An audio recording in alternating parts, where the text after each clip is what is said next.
Friends अब हम बात करते हैं what are the sources of revenue. तो there are two types of receipts जिसकी हमने अभी बात करी थी। आपने अगर नहीं देखी वीडियो तो प्लीज मेरी पहली वीडियो प्रीवियस वीडियोस जाके देखें, उसमें आपको रिसीट्स के बारे में पता चल जाएगा, रेवेन्यू रिसीट और कैपिटल रिसीट। तो रेवेन्यू रिसीट्स में दो तरीके की रिसीट्स होती है, tax receipts and non tax receipts. ठीक है, तो व्हाट इज टैक्स, पहले तो हम इसके बारे में बात करते हैं। तो tax is a compulsory payment which every individual is ought to pay and there is no quid pro quo। ठीक है ना, यहाँ पे टैक्स एक कंपलसरी पेमेंट है, पहली बात तो जैसा पेमेंट है कंपलसरी पेमेंट है। फिर नो क्विड प्रो क्यो, इसका क्या मतलब होता है मैं बताता हूँ। इसके बाद tax is a compulsory payment which every individual is ought to pay। यहाँ पे क्या है कि लीगल बाउंडेशन है, तो टैक्स एक कंपलसरी पेमेंट है जो गवर्नमेंट के थ्रू लीगली बाउंडेड है पर्सन, उसको पे करना ही करना है। वो टैक्स से इवेड नहीं कर सकता, अपने आप को टैक्स से बचा नहीं सकता, या टैक्स उसको ना देना पड़े ऐसी कोई एक्टिविटी करके अपने आप को छुपा नहीं सकता। ठीक है, तो tax is a compulsory payment जो हर इंडिविजुअल को पे करना जरूरी है अगर वो टैक्स के स्लैब में आता है। ठीक है, और there is no quid pro quo, मतलब ये जरूरी नहीं है कि जितना टैक्स उसने पे किया होगा उसको कुछ ना कुछ रिटर्न में मिलेगा ही, समथिंग इन रिटर्न। ऐसा कुछ गवर्नमेंट आपको प्रॉमिस नहीं कर रही है कि जैसे मान लीजिए आपने 1 करोड़ का टैक्स दिया किसी ने, तो 1 करोड़ का सामान सिर्फ उसी को मिलेगा, नहीं। टैक्स के पैसे से जो भी रोड बनेगी, जो भी चीज होगी, वो सबके लिए बनेगी। उसमें टैक्स जो चाहे पे कर रहा है या नहीं पे कर रहा है, यहाँ पे गवर्नमेंट किसी को मना नहीं करती कि वो रोड नहीं यूज करेगा क्योंकि उसने टैक्स पे नहीं किया। तो यहाँ पे प्रिंसिपल ऑफ एक्सक्लूजन अप्लाई नहीं होता है। यहाँ पे क्या नहीं अप्लाई होता, principle of exclusion. This is a public good, road is a public good, तो यहाँ पे प्रिंसिपल ऑफ एक्सक्लूजन अप्लाई नहीं होता। जैसे कि आप घर में किसी को आने से मना कर सकते हो या फिर प्राइवेट प्रॉपर्टी है, तो यहाँ पे प्रिंसिपल ऑफ एक्सक्लूजन अप्लाई होता है। लेकिन रोड पे चलने पे आप किसी को मना नहीं कर सकते, ये पब्लिक गुड है, यहाँ पे प्रिंसिपल ऑफ एक्सक्लूजन अप्लाई नहीं होता। दैट मीन्स जो भी गवर्नमेंट को टैक्स से पैसा मिलेगा there is no quid pro quo, जरूरी कि नहीं है कि इसके रिटर्न में सेम अमाउंट का बेनिफिट उस पर्सन को मिले ही मिले जिसने टैक्स पे किया है। ठीक है, तो दो तरीके के टैक्स होते हैं यहाँ पे, direct tax and indirect tax. ठीक है ना, डायरेक्ट टैक्स वो होता है जिसका बर्डन आप किसी और पे ट्रांसफर नहीं कर सकते। You can not shift the burden, you can not shift the burden, आप किसी और के ऊपर बर्डन शिफ्ट नहीं कर सकते। ऐसे टाइप के टैक्स को हम डायरेक्ट टैक्स कहते हैं, आप बर्डन को शिफ्ट नहीं कर सकते। ठीक है, जैसे आपको आपके ऊपर टैक्स लगा है तो आप ही को पे करना है। जैसे कि बात करते हैं इनकम टैक्स, जिस पर्सन की इनकम है टैक्स भी उस पर इंपोज हुआ होगा, पैसे भी उसी को भरने पड़ेंगे, टैक्स भी उसी को देना पड़ेगा। वो ये तो नहीं कह सकता ना कि इनकम मैं कमा रहा हूँ प्लीज टैक्स आप पे कर दीजिए, ऐसा तो नहीं कह सकता, कोई भी नहीं कह सकता। तो इनकम टैक्स हो गया, वेल्थ टैक्स हो गया, है ना, ये सारे के सारे वेल्थ जिसकी उसी को टैक्स पे करना है, ये सारे के सारे डायरेक्ट टैक्स होते हैं। तो डायरेक्ट टैक्स वो होते हैं जिसका बर्डन आप किसी और के ऊपर शिफ्ट नहीं कर सकते, राइट। और इनडायरेक्ट टैक्स वो होते हैं जिसका बर्डन आप किसी के ऊपर शिफ्ट कर सकते हो, ट्रांसफर कर सकते हो। जैसे कि शॉपकीपर के ऊपर जीएसटी लगता है, मतलब अगर उसको कुछ कोई गुड्स बेचना है और उसने वैल्यू ऐड करी है, मतलब 10 रुपए का सामान 20 रुपए बेच रहा है वो, राइट, वैल्यू ऐड करके, तो उसको जीएसटी यानी कि इनडायरेक्ट टैक्स पे करना पड़ेगा। अब वो जीएसटी पे तो करता है लेकिन वो जीएसटी लेता किससे, कस्टमर से लेता है। तो यहाँ पे बर्डन उसके ऊपर पड़ा लेकिन उसने ट्रांसफर किसके ऊपर कर दिया, कस्टमर के ऊपर। ऐसे टाइप के टैक्स को हम इनडायरेक्ट टैक्स कहते हैं। इसमें जितने भी जीएसटी है ना, एक्साइज ड्यूटी, इंपोर्ट ड्यूटी, ये सब आपका वैट था पहले हमारे यहाँ। ठीक है, तो ये सारे आपके इनडायरेक्ट टैक्स के अंदर आते हैं। यहाँ पे आप शिफ्ट कर सकते हो, person can shift the person burden.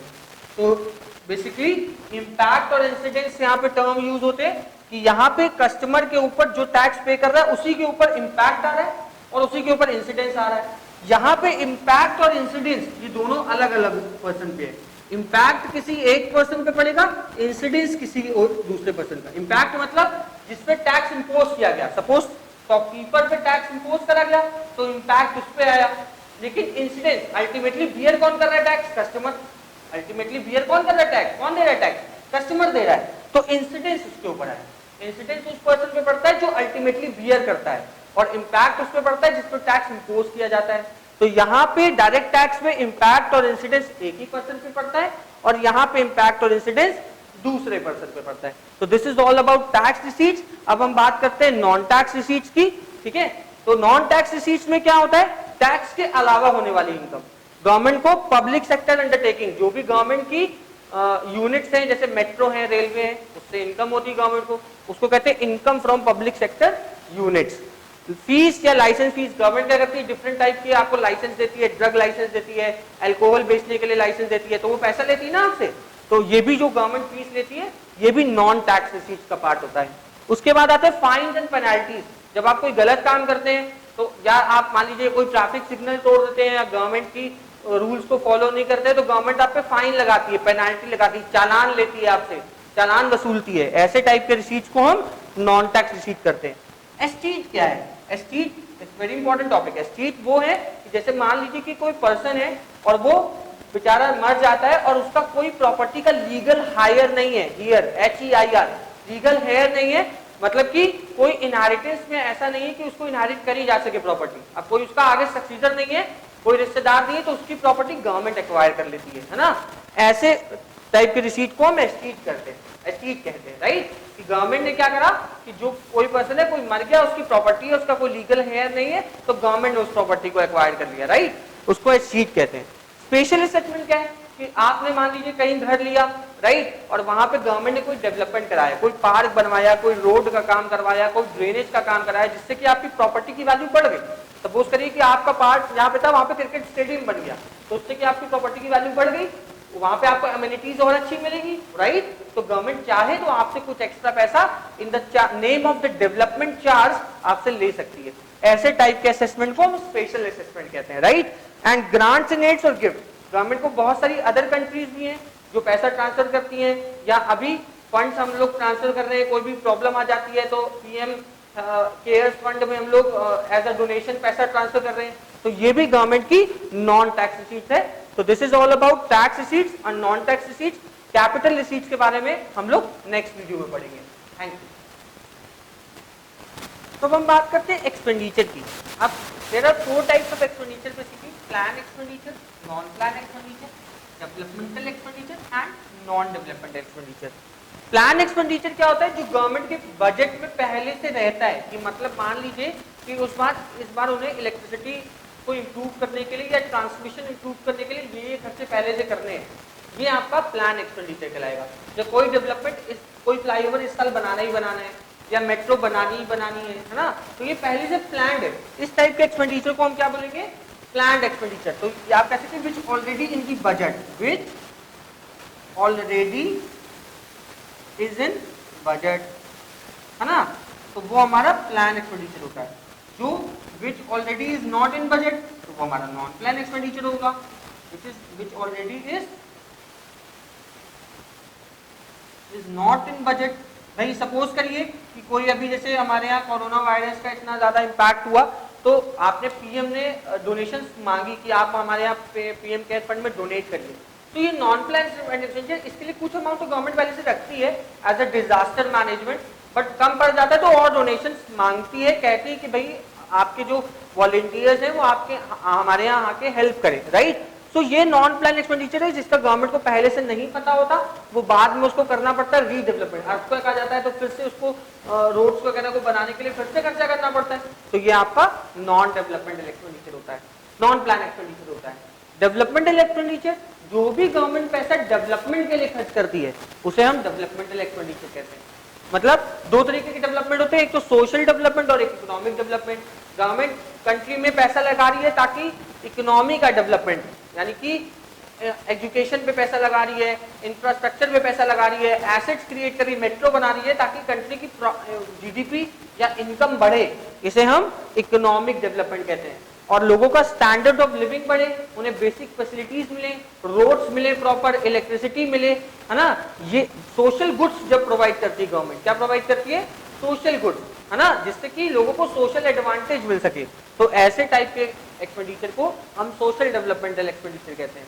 तो जो भी खर्चे डेवलपमेंट के लिए करे जाते हैं उसे हम डेवलपमेंट का एक्सपेंडिचर कहते हैं, और जो खर्चे नॉन डेवलपमेंट, मतलब जिनसे कोई डेवलपमेंट नहीं होता लेकिन जरूरी है करना, जैसे कि एग्जाम्पल हम लेते हैं यहाँ पे डिफेंस एक्सपेंडिचर। गवर्नमेंट क्या करती है? मिसाइल बनाती है या प्रोटेक्शन के लिए कुछ एयरक्राफ्ट खरीद रही है, बाहर से फाइटर प्लेन्स खरीद रही है, तो ये इससे क्या कोई डेवलपमेंट होगा? नहीं, लेकिन ये जरूरी भी है हमारी कंट्री की सिक्योरिटी के लिए, हमको ये सब चीजें चाहिए भी। तो ऐसे एक्सपेंडिचर जो डेवलपमेंट में कंट्रीब्यूट नहीं करते हैं उसे हम नॉन डेवलपमेंटल एक्सपेंडिचर कहते हैं। तो hope you like the video. Thank you.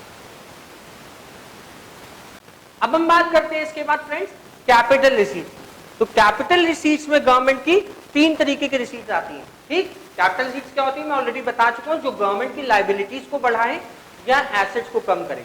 तो बोरोइंग से गवर्नमेंट की लायबिलिटीज बढ़ेगी और वन टाइम बोरो करती, गवर्नमेंट बार बार तो बोरो नहीं करती होगी ना, साल में एक बारी तो बोरो करती होगी। तो ऐसे टाइप के रिसीट्स को हम कैपिटल रिसीट कहते हैं। तो बोरोइंग से गवर्नमेंट को पैसा मिलता है। अब बोरोइंग्स गवर्नमेंट कैसे करती है, गवर्नमेंट अपने बॉन्ड्स बेचकर आरबीआई के थ्रू सिक्योरिटीज पब्लिक को सेल कर गवर्नमेंट पैसा एक्वायर कर सकती है, ले सकती है। फिर दूसरा है रिकवरी ऑफ लोन। मान लीजिए कि गवर्नमेंट ने किसी कंपनी को लोन दिया हुआ है या गवर्नमेंट ने आरबीआई को पैसे की मदद करी तो गवर्नमेंट उसको रिकवर कर सकती है।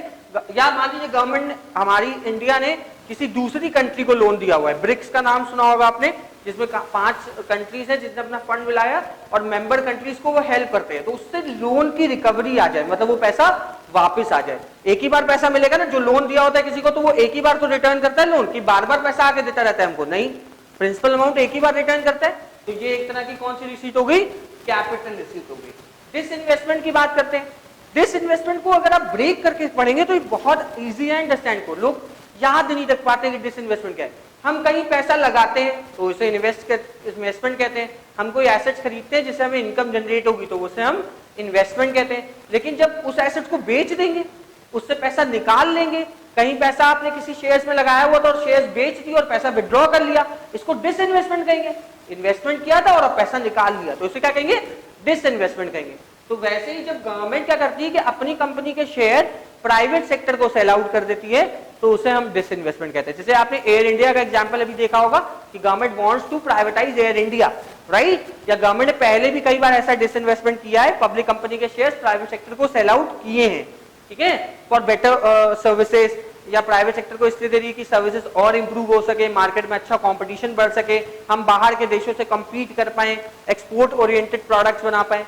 तो ये गवर्नमेंट इसलिए डिसइन्वेस्टमेंट करती है। कई सारे रीजन होते हैं डिसइन्वेस्टमेंट के गवर्नमेंट के, मे बी वो कम लॉस में जा रही है, बहुत ज्यादा ही लॉस में जा रही है तो भी डिसइन्वेस्टमेंट करती है गवर्नमेंट, राइट। तो डिसइन्वेस्टमेंट को selling of private public sector shares to the private sector is known as disinvestment, ठीक है। तो these are all about capital receipts, ठीक है। अभी हमने रेवेन्यू रिसीट्स के बारे में पढ़ा, कैपिटल से। अब हम आपका कैपिटल एक्सपेंडिचर और रेवेन्यू एक्सपेंडिचर के बारे में पढ़ेंगे। So I hope you like the video.